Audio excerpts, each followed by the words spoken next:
Shalom, jemaat Tuhan yang terkasih. Apa kabar hari ini? Doa dan harapan saya, semua jemaat Tuhan, Bapak Ibu sekalian, diberkati dan dalam perlindungan Tuhan kita Yesus Kristus. Puji Tuhan, pada hari ini saya ingin membagikan satu renungan kepada kita semua. Renungan hari ini terambil dari Yohanes pasal 20 ayat 11 sampai ke 18 dengan judul perikop Yesus menampakkan diri kepada Maria Magdalena ayat 11. Tetapi Maria berdiri dekat kubur itu dan menangis.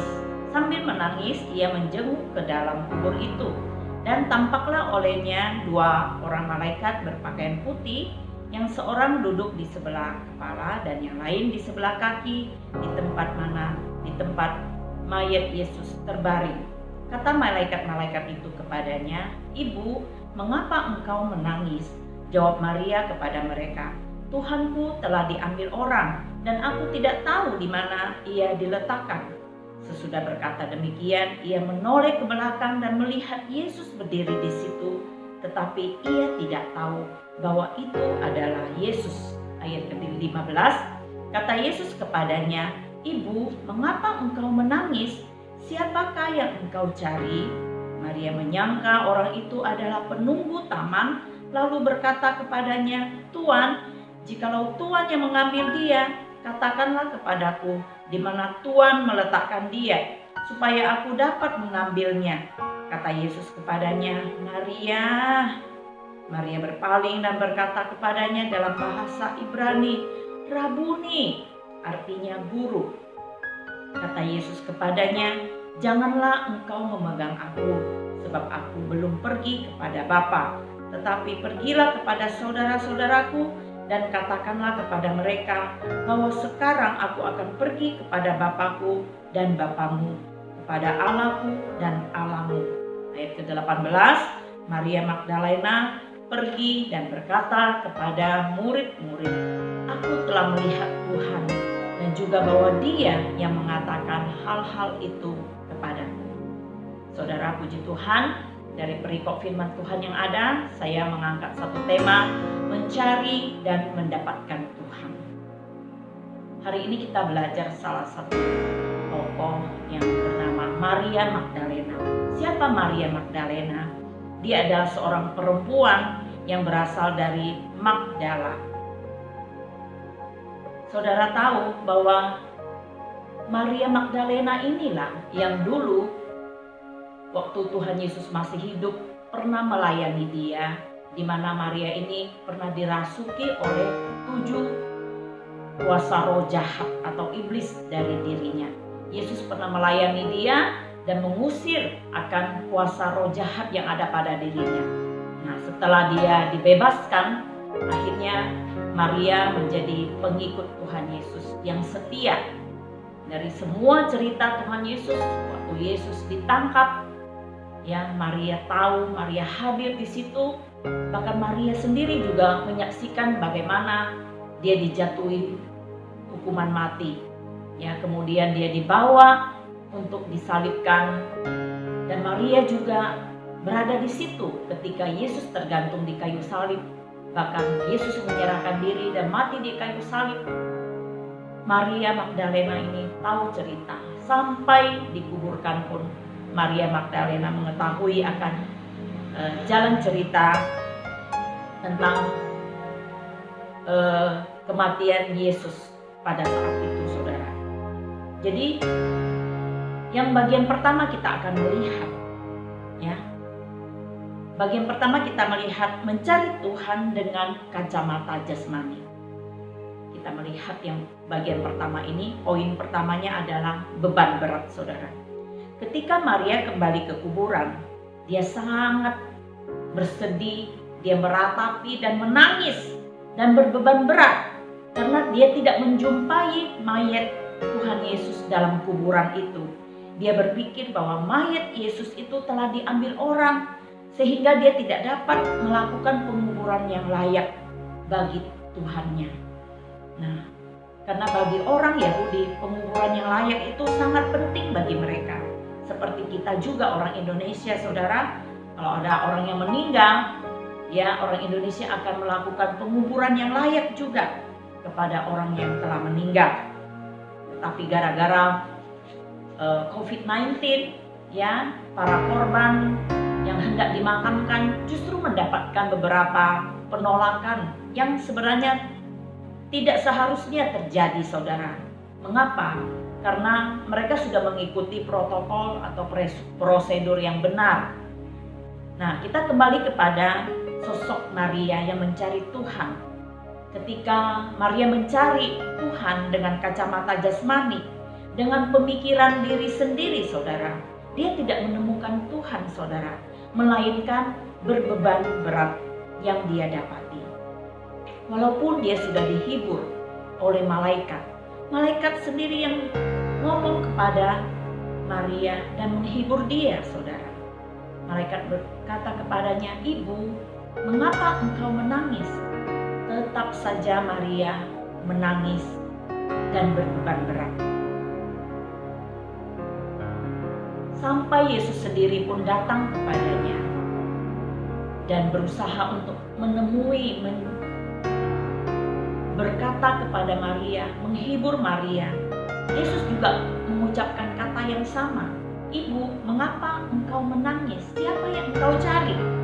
Tetap saja Maria tidak dapat dihiburkan karena Maria mencari Tuhan dengan kacamata jasmani, dengan akal pikirannya sendiri, saudara, sehingga dia tidak menemukan, melainkan dia hanya berbeban berat.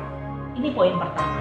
Kita akan melihat akan poin kedua, saudara, bahwa mata rohani dibutakan ketika orientasi kita hanya dalam berbeban berat dan berfokus hanya pada masalah kita. Sebenarnya kita hanya berputar-putar pada diri kita sendiri, pada masalah kita sendiri, pada pemikiran kita sendiri, dan kita sulit untuk bertemu dengan Tuhan Yesus yang sanggup menolong hidup kita, saudara. Sekalipun Tuhan sendiri yang datang dan berbicara kepada Maria, namun mata rohani Maria seolah-olah dibutakan dan tidak dapat melihat, mengenal akan Yesus yang datang bertemu dengan dirinya. Malahan Yesus disangka adalah tukang kebun atau penjaga kebun itu yang mengambil mayat Yesus. Dia katakan, "Kalau memang Tuhan yang mengambil mayat itu, tolong kasih tahu saya di mana mayat Tuhan saya Yesus Kristus engkau taruh, tolong kembalikan." Saudara, ini yang terjadi pada kita. Bila kita mencari Tuhan dengan kacamata jasmani, dengan pemikiran kita sendiri, sulit bagi kita untuk menemukan Tuhan. Yang ada hanyalah beban berat dan mata rohani kita tidak dapat mengenal Dia, saudara. Seolah-olah dibutakan, kita tidak dapat mengenal dan menemukan Tuhan Yesus. Lalu bagaimana caranya, saudara, supaya sungguh-sungguh kita dapat mencari Tuhan dan mendapatkan Tuhan sendiri? Ini yang menjadi pokok renungan kita bagian kedua ini, saudara. Kita harus mencari Tuhan dengan kacamata rohani, saudara. Poin pertama yaitu dengan mendengar suara Tuhan. Di dalam kekalutan hidup yang terjadi, sulit bagi kita untuk menemukan Tuhan. Seperti Maria sibuk dengan pemikirannya sendiri, dia tidak bertemu dengan Tuhan Yesus. Tetapi ketika Maria mendengar suara Tuhan, dia diam untuk sejenak, untuk memahami, untuk mendengarkan suara Tuhan yang memanggil dia, saudara, yang menyapa dia. Dia membiarkan dirinya untuk mendengarkan suara Tuhan yang memanggil dia. Akhirnya dia bisa mendengar bahwa itu suara Tuhan yang selama ini pernah dia dengar. Dia langsung teringat kalau itu adalah Tuhan Yesus, Tuhan yang selalu memanggil namanya, saudara.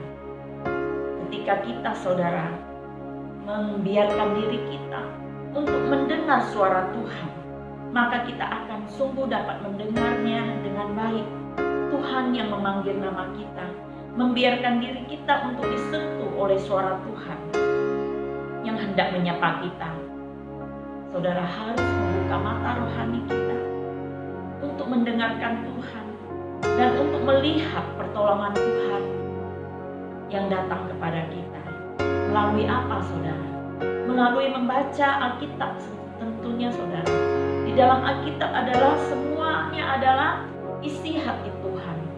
Di dalam firman Tuhan itu adalah perkataan Tuhan, adalah suara Tuhan yang dapat saudara dengar, saudara baca, saudara pahami. Disitulah suara Tuhan akan menolong, memberkati, menguatkan Bapak, Ibu, dan saudara sekalian.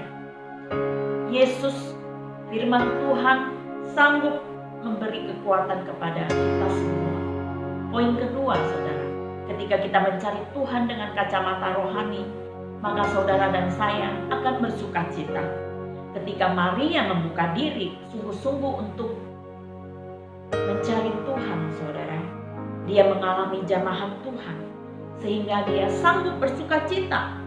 Walaupun keadaan yang terjadi saat itu tidak sesuai dengan kehendak dirinya, keadaannya tetap sama, saudara. Tetapi mata rohaninya telah dibukakan oleh Tuhan untuk melihat karya Tuhan Yesus yang agung. Maria merupakan seorang perempuan biasa, saudara.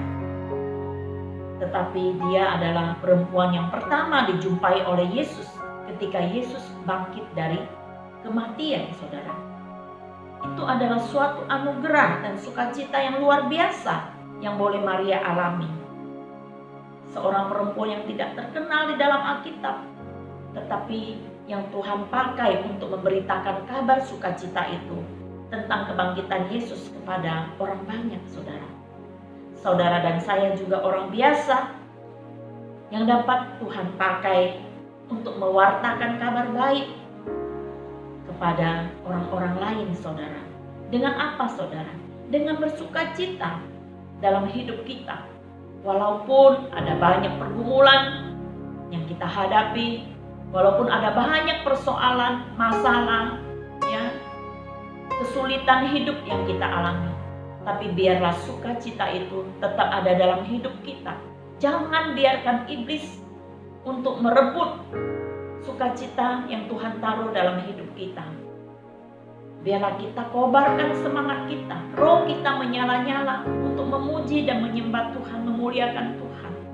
Dan biarlah kita boleh menikmati berkat Tuhan, yaitu sukacita ada dalam rumah tangga kita masing-masing, ada dalam kehidupan kita, saudara, sehingga orang-orang lain juga menyaksikan bagaimana Bapak, Ibu, saudara semua bisa bersuka cita walaupun dalam kesusahan besar, dalam kesulitan besar, kita masih mampu menikmati namanya sukacita. Oleh karena apa? Oleh karena saudara dan saya telah menemukan Tuhan Yesus dan telah mendapatkan Tuhan Yesus. Makanya kita mengalami sukacita yang luar biasa. Baiklah hidup kita berdampak bagi orang lain, saudara, supaya mereka juga mau percaya kepada Yesus dan mau menyembah kepada Tuhan kita Yesus Kristus yang kita sembah. Karena mereka melihat bagaimana anak-anak Tuhan, orang-orang percaya, boleh diberkati, boleh mengalami sukacita besar di tengah kesusahan hidup yang kita alami. Biarlah Tuhan Yesus memberkati kehidupan kita, saudara. Tuhan yang kita sembah terus memberi perlindungan kepada Bapak, Ibu sekalian. Temukanlah Yesus, carilah Yesus, dan engkau akan mendapatkannya. Dengan apa, saudara? Dengan mendengarkan suara Tuhan, membaca firman-Nya, dan juga mengalami sukacita yang Tuhan berikan dalam hidup saudara dan saya. Amin. Ada amin, saudara sekalian? Puji Tuhan. Bila sungguh kasih karunia Tuhan, Bapak Ibu harus mencari Tuhan dan menemukan dan mendapatkan Tuhan itu sendiri. Alami berkat Tuhan, alami sukacita yang Tuhan taruh dalam kehidupan Bapak Ibu sekalian. Jemaat yang terkasih, Tuhan Yesus memberkati. Tetaplah hidup bergantung kepada Tuhan Yesus. Tetaplah berdoa kepada Tuhan, biarlah wabah yang ada sekarang yang kita alami ini boleh segera Tuhan lalukan dari kota Batam, dari Indonesia, bahkan dunia. Tuhan Yesus memberkati. Haleluya. Amin.